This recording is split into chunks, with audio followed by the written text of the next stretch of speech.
Thank you very much for the opportunity to give an update on the InBiofarm project, which also has just been prolonged, but is in the final phase of its lifetime until next year in summer.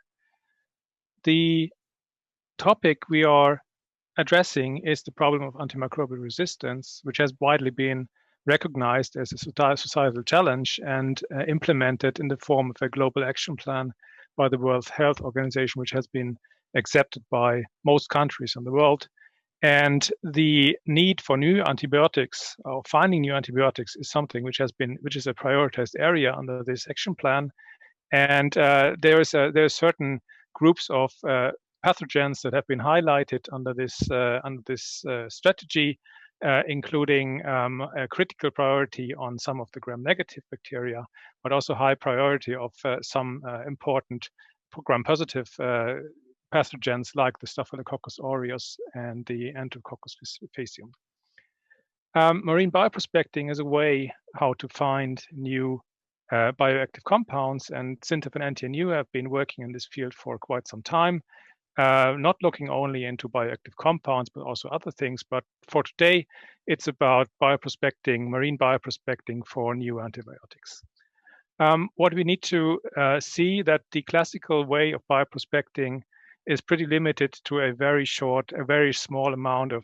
fraction of microbial biodiversity that can be cultivated and which then actually are producing those compounds that we want to get a hold on. And this can be in the range of below 1%. And what is needed is we need to have new technologies in order to be able to activate those the silent functionalities in the cultivable ones, but in particular also to look into those uncultivable fraction, which is huge. So we need to have new bioinformatic workflows in order to predict actually which biosynthetic gene clusters to focus on. We need to have need to have technology in order to clone these biosynthetic gene clusters. We need to optimize expression host systems that actually can express and produce the compounds based on those. And we also need to be able to do this in high throughput in order to see that we actually in the end come up with a few new antibiotics that may save us at some point. So this is why we implemented or have been implementing the InBiofarm Biodiscovery platform, where we've actually put in these 4 different dimensions that need to be developed into one platform. And we have said that we want to use an actinobacterial strain collection that we have at SINTEF and NTNU to develop this platform and to show its functionality. But the aim is, of course, to go into the environmental metagenomes, the uncultivables in the end, that allow us to find entirely new compounds. So this is as I said, SINTEF and NTNU as the project partners. We have a big panel of different international collaborators in the US, in the Netherlands, in Germany, and in Sweden. And this has been a very good collaboration in the InBiofarm project, but also in parallel within an ERA SysApp project called SysDirect, which was coordinated under the ERA SysApp European initiative.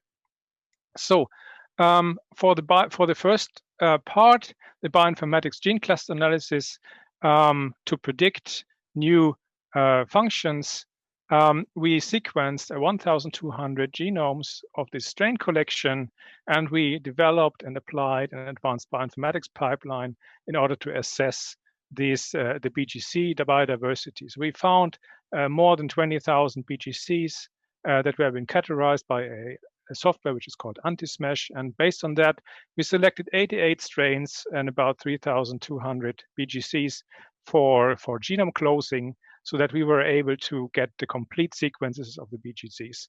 The aim was to maximize the diversity of the BGCs while at the same time reducing the number of strains to continue working on.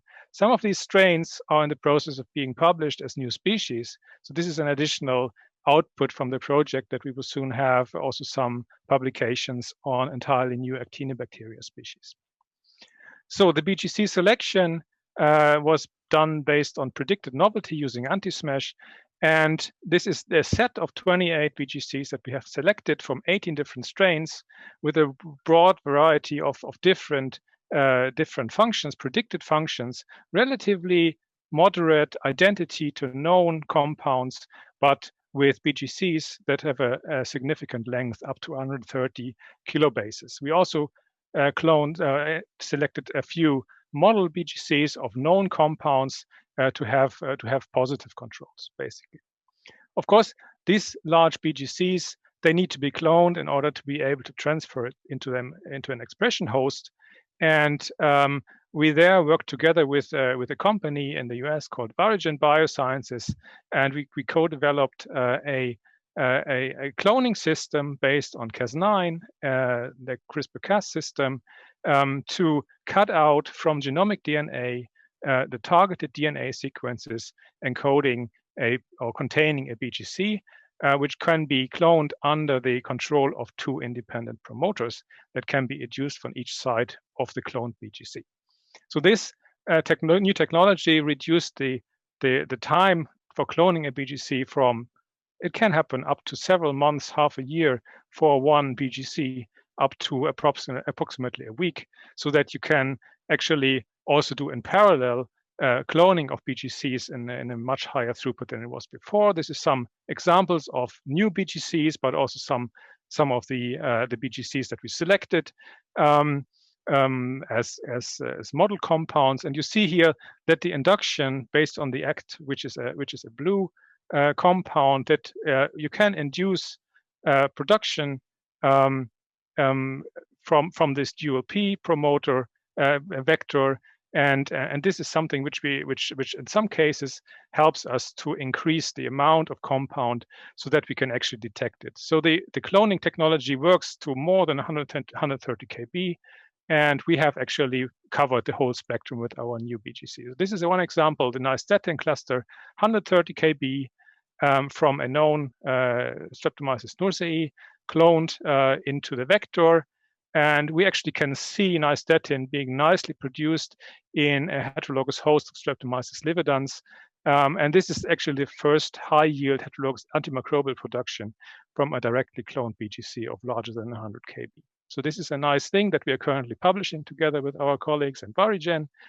For the systems biology, the host development, we are focusing on Streptomyces silicola because we have been working on this for more than 12 years now.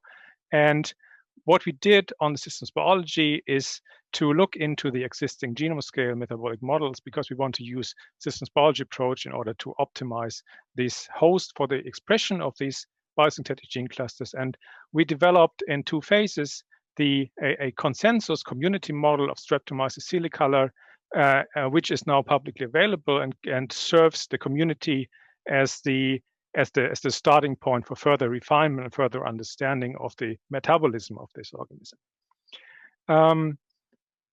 The use of this systems biology approach went into different directions. This is one thing. We also looked into morphology, nitrogen metabolism, precursor supply, and regulatory network that all play a role in the expression of these biosynthetic gene clusters and the production of the responding compounds.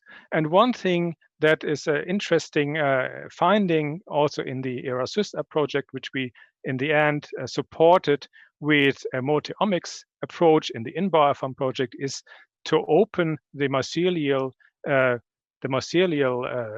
phenotype of Streptomyces silicola into an open mycelium, which makes it much easier to handle and to get reproducible results with respect to production. And this is a major achievement to an organism which normally grows as a mycelium with respect to an industrial production possibility. So this is the whole series. I just summarized this briefly. We have been working on the removal of the endogenous biosynthetic gene clusters. We did the morphology engineering. We did precursor supply engineering, and we also worked on the nitrogen metabolism. So we have a whole range of different hosts that have been used. And to validate the whole platform, we have just lately put all the pieces together, used all of our 28 biosynthetic gene clusters. And what we find among those 28 is 1 minute, Alexander. 1 minute. Yes, it's one we found actually this week and confirmed this. There's one compound among these 28 biosynthetic gene cluster encoded metabolites that is active against MRSA and against the enterococci, including the vancomycin-resistant enterococci. So this is a very great achievement. You can see it has a similar effect as vancomycin, and you see here that it's not affected by the change in the strain from a normal to a vancomycin-resistant enterococcus. So this is very, and this also shows that it probably has a different mode of action than the vancomycin, which we use as a reference here. So this is currently under investigation. We need to have a structure now to confirm that this is really a new compound, but it looks really promising.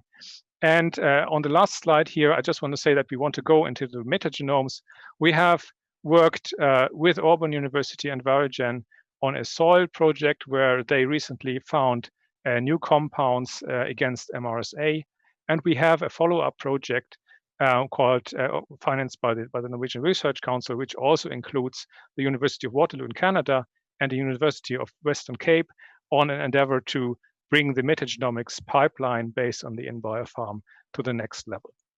And this is the acknowledgements, and I thank everyone who was involved in this project and the Sister Act project and the Center for Digital Life and the Research Council of Norway in particular. Thank you very much.